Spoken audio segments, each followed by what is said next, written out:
Hello YouTubers, welcome back. I'm sure somebody's been down here messing about in my workshop. Perhaps it's just my imagination, who knows. This week what I'm going to do for you is a penguin.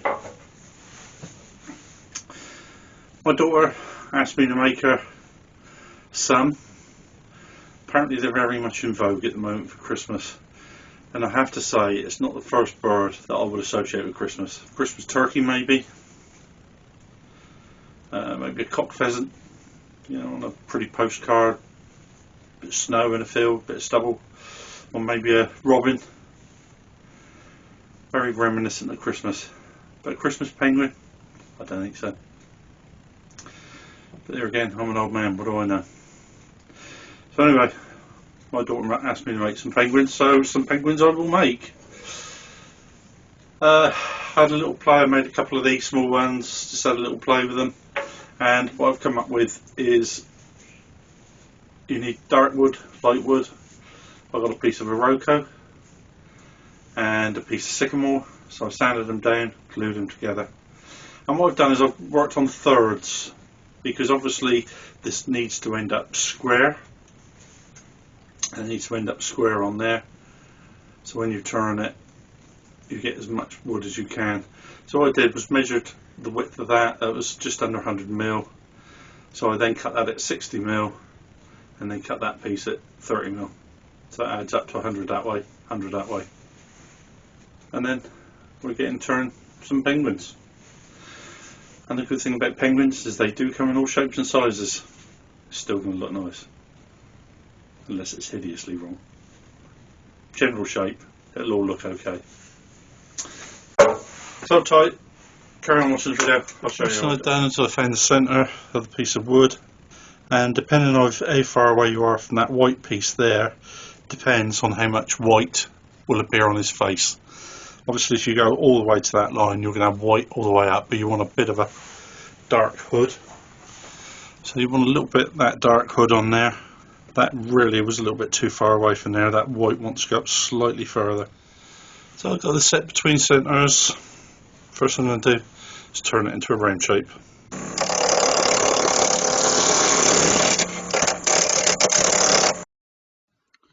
So what I'm doing now, I'm just coming in with my roughing gouge, and I'm just taking the four corners off and just take this down to a cylindrical shape, just so that we can see where we are, see how this looks in relation to the height and the width.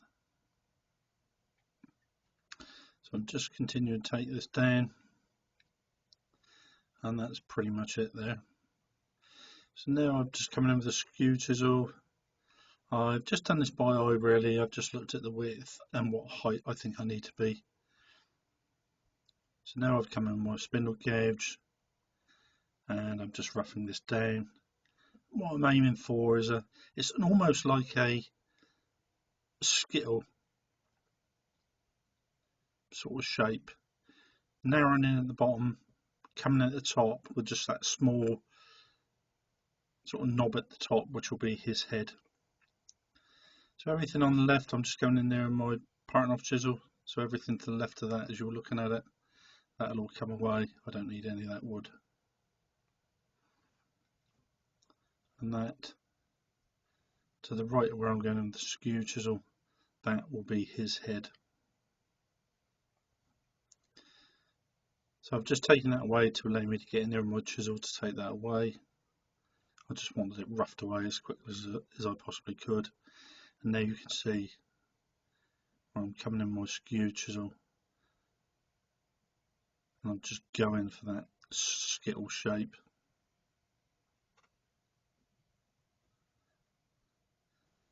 Just roughing that away, just trying to get that out of my way very quickly.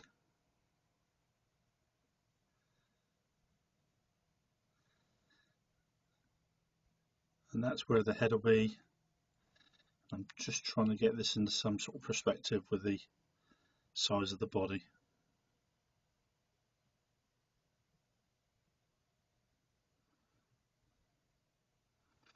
As you see, I'm getting somewhere close to the size and shape that I want. But that's pretty much overall shape. I'm quite pleased with that. So let's give that a couple of clean up coats and then we'll sand it down.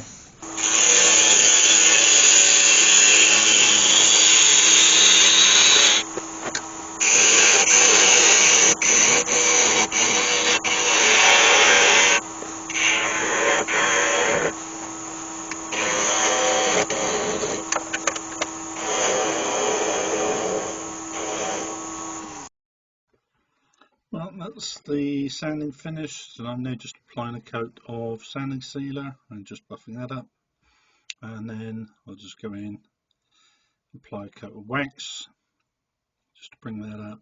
I have to say that Rocco does shine up very well. You do get a lovely finish off of it.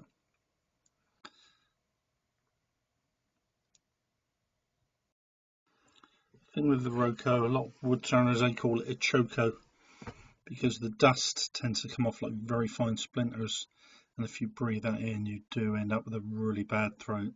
So you need to be really careful if you're turning the Rocco to make sure you're always wearing some sort of respirator or mask.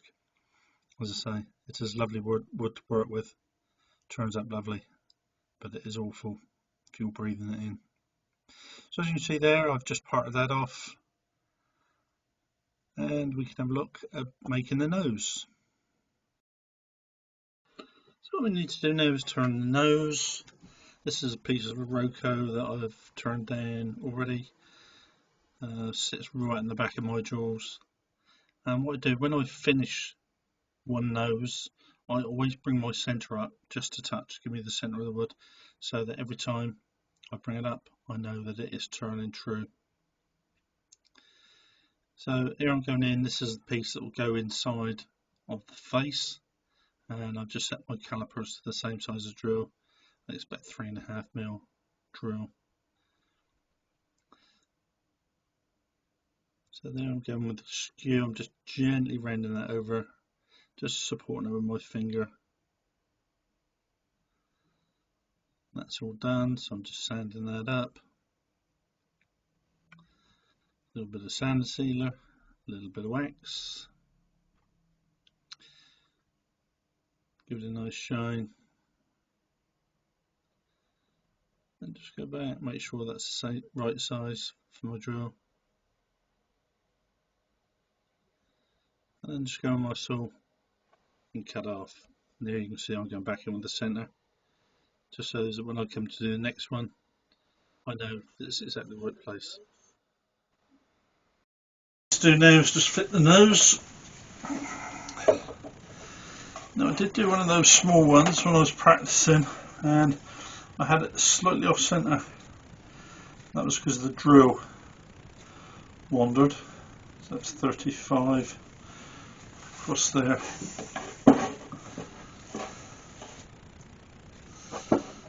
So what I'm going to do, I've got, that's not a bradawl, it's a screwdriver that's worn out. I just ground it to a point. I use it as a bradawl. Just mark that one there. As I say, last time I did the drill run off slightly, and it does look odd because it's not directly in the centre of his face.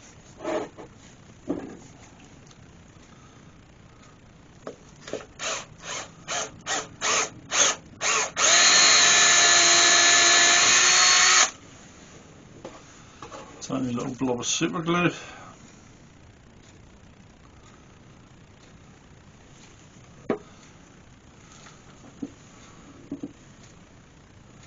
And the nose.